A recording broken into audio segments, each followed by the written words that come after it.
ዘዳግም 18 ላይ የእግዚአብሔር ቃል እንደዚህ ብሎ ይናገራል። ይህም መልእክት የመጣው ለሙሴ ነው። ሙሴ በተቀበለው በዚህ መልእክት ውስጥ ከወንድሞቻቸው መካከል እንዳንተ ያለ ነቢይ አስነሳላቸዋለሁ፣ ቃሌን በአፉ አደርጋለሁ፣ የማዘውን ሁሉ ይነግራቸዋል ይላል። በዚህ ስፍራ ለነዚህ ለብሉይ ኪዳን ተቀባይ ለሆኑ ለአይሁዶች፣ ለዕብራውያን ከወንድሞቻቸው መካከል እንዳንተ ያለ ነቢይ አስነሳላቸዋለሁ። ምክንያቱም ሙሴን እንደ ነቢይ እግዚአብሔር ይጠቀምበት ይገለገልበት ስለነበር አስነሳላቸዋለሁ። እንዳንተ ለወንድሞች ከማማል ከወንድሞቻቸው መካከል ኢየሱስ ወንድም ተብሎ ይጠራል።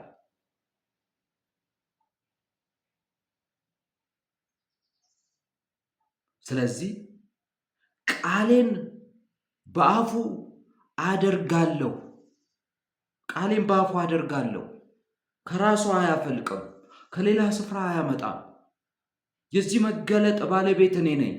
ቃሌን ሊናገር የሚገባውን ፈቃዴን፣ ሐሳቤን፣ እቅዴን፣ ፍቅሬን፣ ለሰው ልጆች ያዘጋጀሁትን ክብር በአፉ አደርጋለሁ። የማዘውን ነገር ሁሉ ይነግራችኋል ይላል።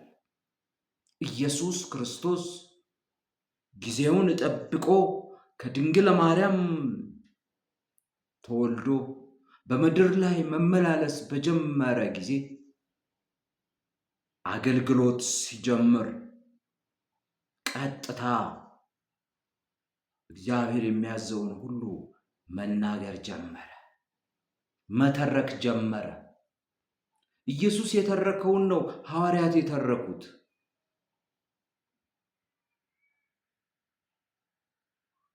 ስለዚህ ኢየሱስ ነቢይም ስለሆነ ከእስራኤል ማህበረሰብ ስለተገኘ የሚያዘውን ሁሉ ይናገራል። ማን የሚያዘውን? አባቱ የሚያዘውን። ለምን ሲባል በአፉ ላይ ቃሌን አኑሬአለሁ። አፉ ላይ ያለው አሁን የኔ ቃል ነው።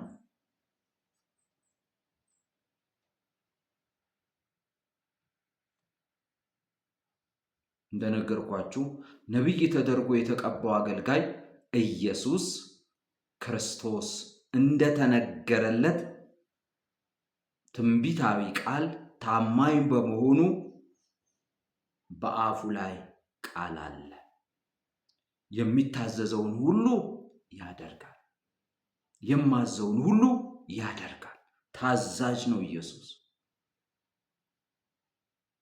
ለሚናገረው ታዛዥ ነው፣ ለሚያደርገው ታዛዥ ነው። ታማኝ ልጅ ነው ለእግዚአብሔር። የሚታዘዘውን ሁሉ ሳይደብቅ ይገልጻል።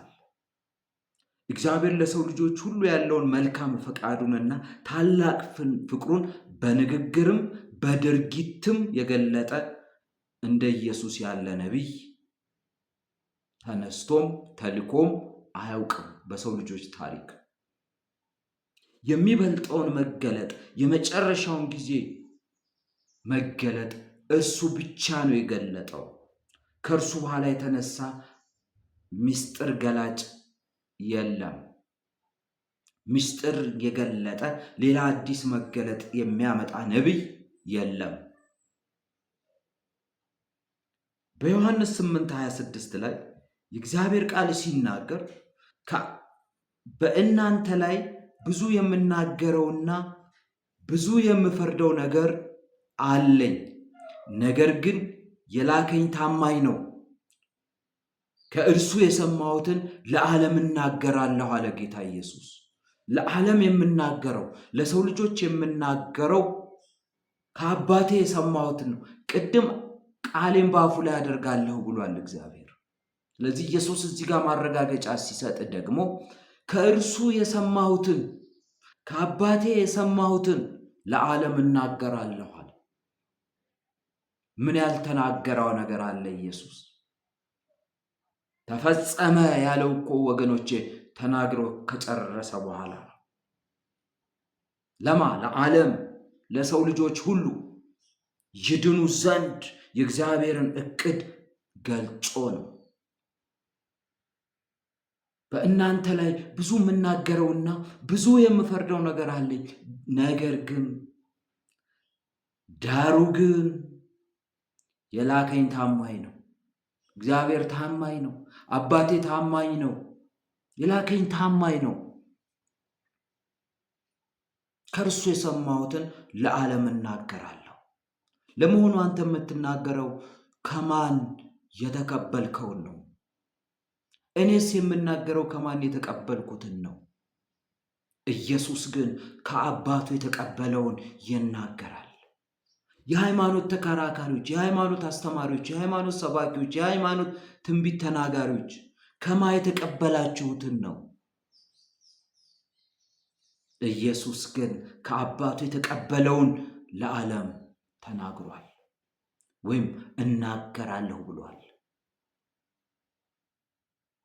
የመገለጥ ሁሉ መገለጥ ወገኖቼ ከአምላክ የተሰማ ከአምላክ የተነገረ ንግርት ነው። ኢየሱስ ግን ከአባቱ የሰማውን ድምፅ ለእኛ በማስተላለፍ ከአባቱ የተቀበለውን ቃል ለእኛ ሼር በማድረግ ታማኝ ሆኗል። ለምን? አባቱ ታማኝ ስለሆነ። አባቴ ታማኝ ነው። ስለዚህ እግዚአብሔር ታማኝ ነው። በወንጌል እንዴት ትጠራጠራለህ? እግዚአብሔር ታማኝ ነው። በኢየሱስ ክርስቶስ ስራ መስዋዕትነት እንዴት ትጠራጠራለህ? ተጠራጥረስ እንዴት ሌላ ወንጌል ትከተላለህ? ወደ ልዩ ወንጌል እንዴት ፈቀቅ ትላለህ? እንዴት ወደ ጣዖት መለስ ትላለህ? እንዴት ወደ ጨለማ መለስ ትላለህ? እግዚአብሔር ታማኝ ነው።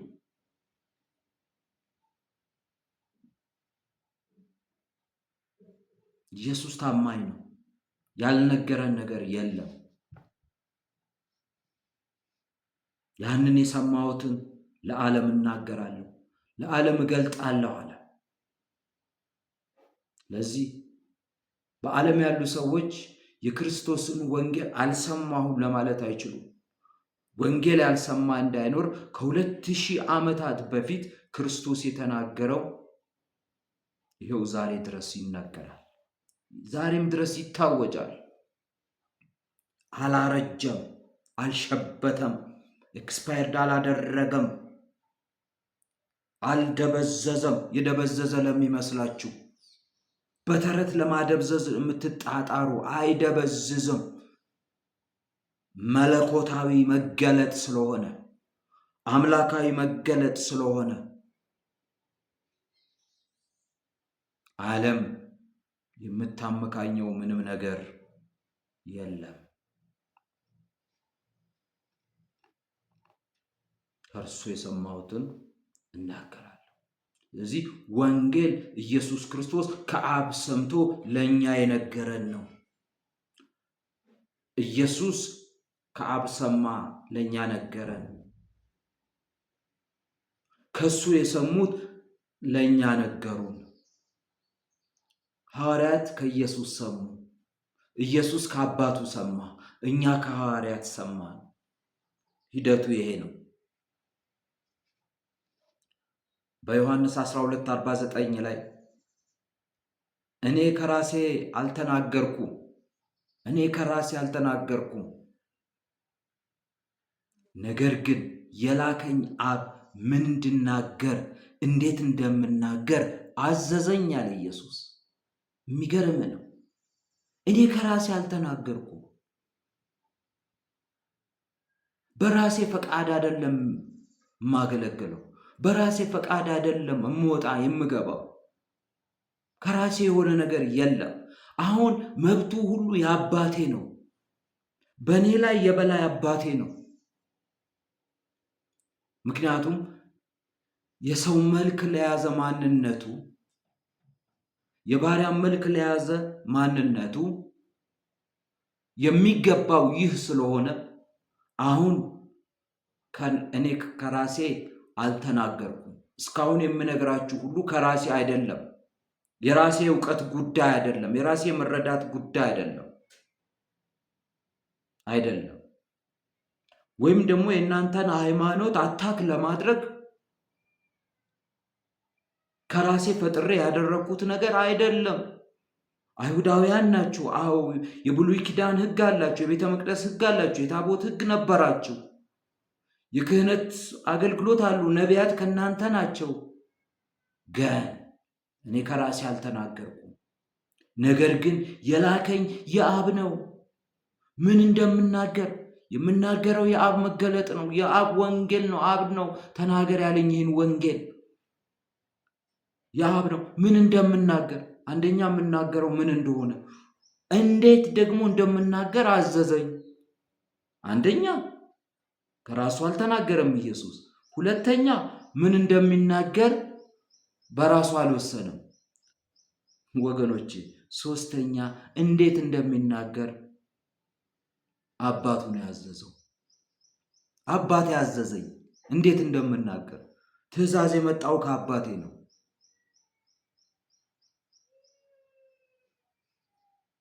እንዳልኳችሁ ሰው በመሆኑ የባሪያ መልክ በመያዙ ኢየሱስ ክርስቶስ ለአባቱ ይታዘዛል። በዚህ አገልግሎቱ የሚነቅፈው የለም። የሚበልጠው መገለጥ ምንጩ እግዚአብሔር አብ ነው።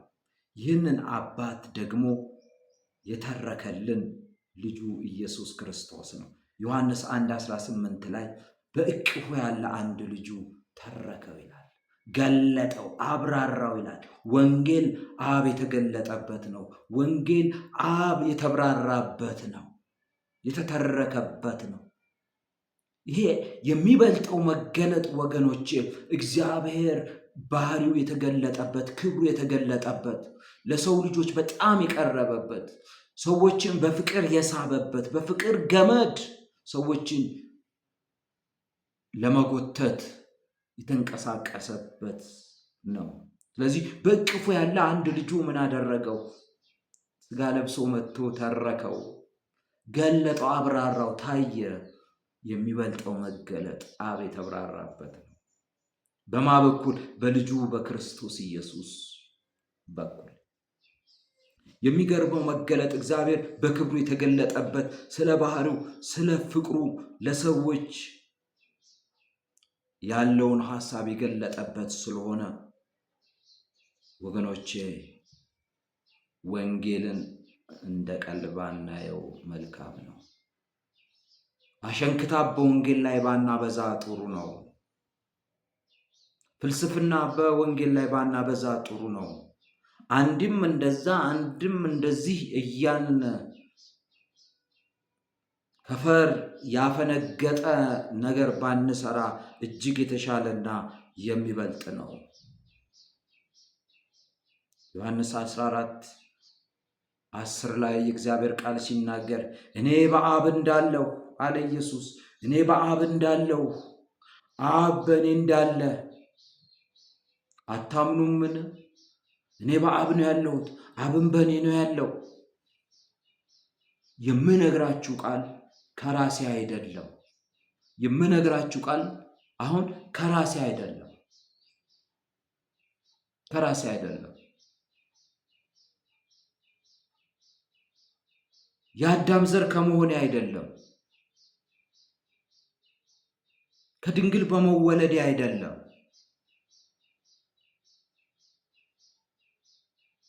የባሪያ መልክ በመያዜ አይደለም። ለሰው ልጆች ሁሉ ኃጢአት በሚሰቀል ማንነቴ አይደለም፣ በሚፈሰው ደሜ ማንነት አይደለም።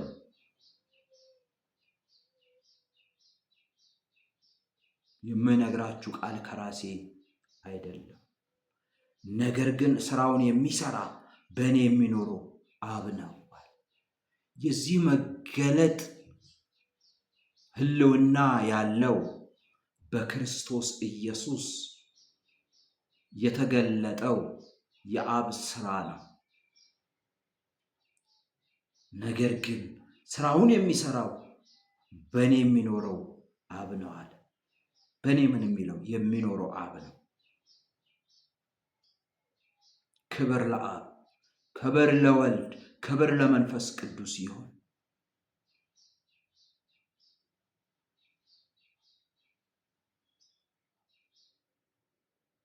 በስላሴ ውስጥ ያለውን የስራ ክፍፍልና የስራ ሂደት ልናስተውል ይገባል። አሁን የኔ ጉዳይ አይደለም አለ። የሚሰራው ስራ የአብ ስራ ነው አለ ጌታ ኢየሱስ ክርስቶስ። ስለዚህ የምነግራችሁ ቃል ከራሴ አይደለም አለ ጌታ ኢየሱስ ክርስቶስ። የሚነግረን ቃል የሚበልጠው ወንጌል የተብራራበት ነው። የሚበልጠው መገለጥ ለሰው ልጆች የተሰጠበት ልምምድ ነው። ለምን? ስራው የአብ ስለሆነ። የምነግራችሁ ቃል ወይም ወንጌል ከራሴ አይደለም። የማን ነው? የአብ ነው። ወንጌል ባለቤት አለው። እኔና እናንተ እንዲህና እንዲህ እያን የምናወራው ድርሰት አይደለም ወገኖቼ። ወንጌል የገብርኤል አይደለም። ወንጌል የቅድስት ማርያም አይደለም። ወንጌል የሐዋርያት አይደለም። ወንጌል ወገኖች አንገታቸውን ለሰይፍ ለሰጡት ቅዱሳን ሰማዕታት አይደለም። ወንጌል ለመላእክት አይደለም። ወንጌል ባለቤት አለው። ወንጌል ባለቤት አለው። ወንጌል ባለቤት አለው። ይሄ መገለጥ ባለቤት አለው። ለዚህ መገለጥ መገዛት እንጂ በዚህ መገለጥ ላይ መጨመር፣ ከዚህ መገለጥ መቀነስ ወገኖቼ ዋጋ ያስከፍላል፣ ያስቀጣል። በአምላክ የእግዚአብሔርን ቁጣ ይቀሰቅሳል።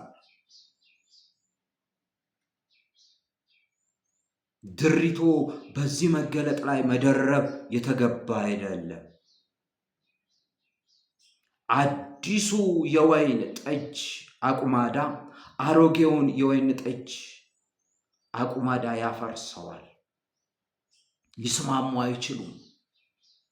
ከብሉይ ኪዳን አምጥተ ወንጌል ላይ እለብዳለሁ ስትል ወይም ወንጌል ላይ እሰፋለሁ እደርታለሁ ስትል ይሄ ተገቢ አይደለም። ለምን ሲባል ያልተነገረ በኢየሱስ የለም። ያልተገለጠ ነገር የለም። የወንጌል ምንጩ አብ ነው። በክርስቶስ ኢየሱስ የገለጠው እግዚአብሔር አብ ነው።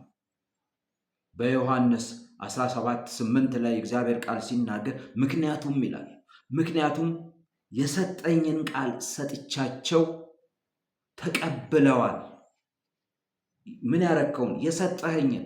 ጌታ ኢየሱስ የተሰጠውን ነው ለኛ የነገረን። ከአባቱ የተቀበለውን ነው ለኛ ያስተላለፈልን።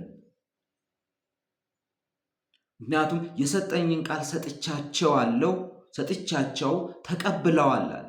አዎ ሐዋርያቱ የሰጣቸውን ቃል ተቀብለዋል። ትምህርቱን ተቀብለዋል። ጌታን ተቀበል ማለት እኮ ትምህርቱን ተቀበል፣ የሆነልህን ተቀበል፣ ዋጋ መክፈሉን መስዋዕት መሆኑን ተቀበል ማለት እንጂ ሌላ ቁሳቁስ ተቀበል እንደማለት አይደለም። ጉዳዩ የእምነት ቋንቋ ጉዳይ ነው። ለተቀበሉት በስሙ ለሚያምኑት የእግዚአብሔር ልጆች የሆኑ ዘንድ ስልጣን ሰጣቸው ሲል ለተቀበሉት ማለት ዕቃን እንደመቀባበል ማለት አይደለም። አንተ እንደምታፌዝበት አይደለም።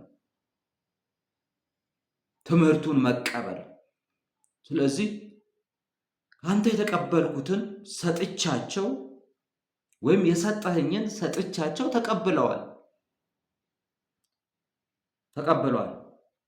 እኔም ካንተ እንደወጣሁ በእርግጥ አውቀዋል። እኔም ካንተ እንደመጣው አውቀዋል።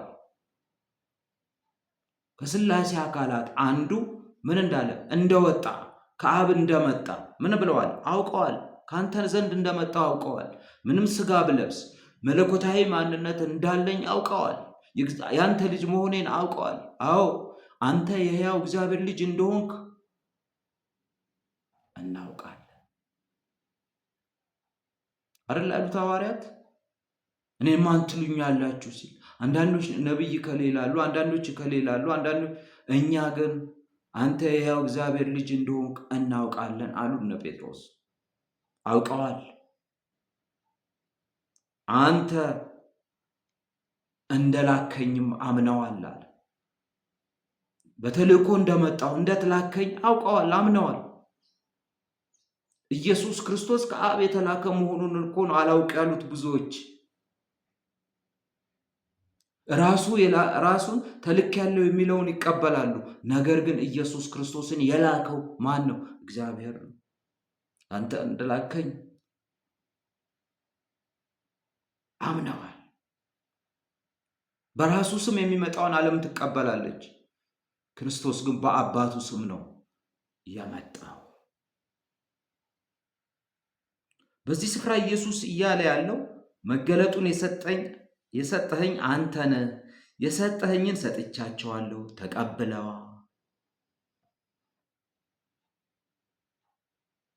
የሚል ነው። የተቀበለውን ቃል መገለጡን ነው ለሰው ልጆች ሁሉ በጊዜው ለነበሩ ተከታዮቹ ኢየሱስ ክርስቶስ የገለጠው። ይህ የሚበልጥ መገለጥ ወይም ወንጌል ስጦታ ነው። ይህ ስጦታ ወይም መገለጥ መቀበል እድለኝነት ነው። ይህን ወንጌል መቀበል እድለኝነት ነው። ብዙ እድል አለ አይደል? በምድር ላይ የገንዘብ እድል አለ፣ ውጭ ሀገር የመሄድ እድል አለ፣ ጥሩ ባል ወይም ጥሩ ሚስት የማግባት እድል አለ፣ ጥሩ ሀብት ማማ ላይ የመውጣት እድል አለ። አይደለም። የእግዚአብሔር ቃል ግን የሚለው ወገኖቼ ስጦታ፣ ይሄ ስጦታ ነው። የሚበልጥ እድል ይሄ ነው። የሚበልጥ መገለጥ፣ የሚበልጥ የወንጌል ሐሳብ ይሄ ትምህርት ነው። ስለዚህ እድለኝነት ነው ይህንን መቀበል።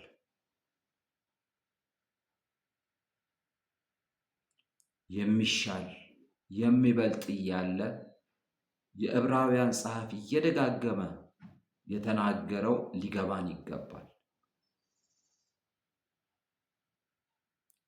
የዕብራውያንን መጽሐፍ በጣም እናንብበው። የዕብራውያንን መጽሐፍ እናጥናው።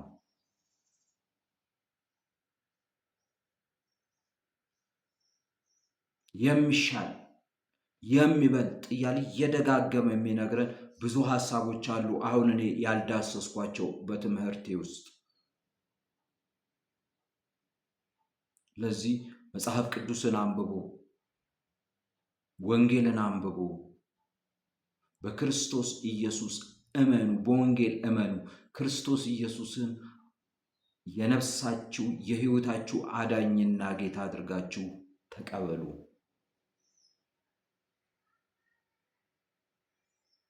ከሞት ወደ ሕይወት ትሻገራላችሁ። ከጨለማ ወደ ብርሃን ትመጣላችሁ።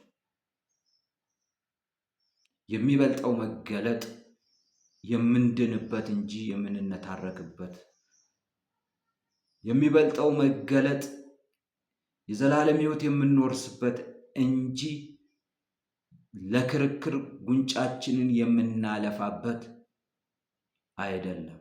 የሚበልጠው ወንጌል ለእንጀራ ብለን የምንሰራበት፣ ለኑሮ መደጎሚያ ብለን የምንቀሳቀስበት አይደለም። የሚበልጠው መገለጥ የዘላለም ሕይወት ጉዳይ ነው። የመንፈሳዊ ሕይወት ጉዳይ ነው። ድኖ የመቅረት ጉዳይ ነው። ከእግዚአብሔር ተስማምቶ የመኖር ጉዳይ ነው። የመገለጡ ባለቤት እግዚአብሔር ብቻ ነው። የሚበልጠው መገለጥ በሚል እስካሁን ባየናቸው ክፍሎች ወገኖቼ ብዙ ነገር እንደተረዳችሁ አስባለሁ። ብዙ ነገር እንደተረዳችሁ እንደተገነዘባችሁ እገምታለሁ። በሌላ ርዕስ እስክንገናኝ እንደነገርኳችሁ በዚህ በሚበልጠው መገለጥ ወይም በወንጌል ትምህርት ራሳችሁን እንድታስማሙ በጌታ ፍቅር አሳስባችኋለሁ። እግዚአብሔር አምላክ ይባርክ። ዘመናችሁን ሁሉ ደግሞ ብሩህ ያድርገው። ተባረኩ።